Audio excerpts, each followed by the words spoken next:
Ketua Umum Partai Demokrat Agus Harimurti Yudhoyono membantah partainya terkait dengan polemik ijazah palsu Jokowi. AHY bilang tudingan itu sebagai fitnah besar. Hal ini disampaikan AHY di sela-sela kunjungan kerja Menko Bidang Infrastruktur dan Pembangunan ke Desa Golong, Narmada, Lombok Barat Minggu siang.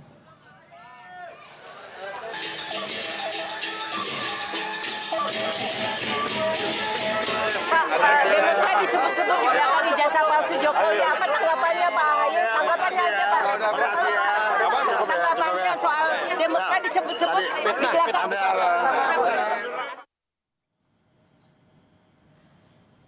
Warna biru, saudara, jadi sorotan karena sebelumnya salah satu relawan pendukung Jokowi memberi pernyataan soal adanya tokoh politik di belakang kasus ijazah yang dekat dengan warna biru.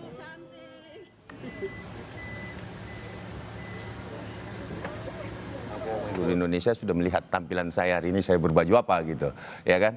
Nah, sisa men-challenge saja, mencari pemikiran sendiri, berpikir masyarakat sendiri. Bahwa siapa sih kira-kira dalangnya gitu loh. Nah, saat ini saya berbaju apa? Nah, itu mungkin salah satu clue yang bisa saya sampaikan.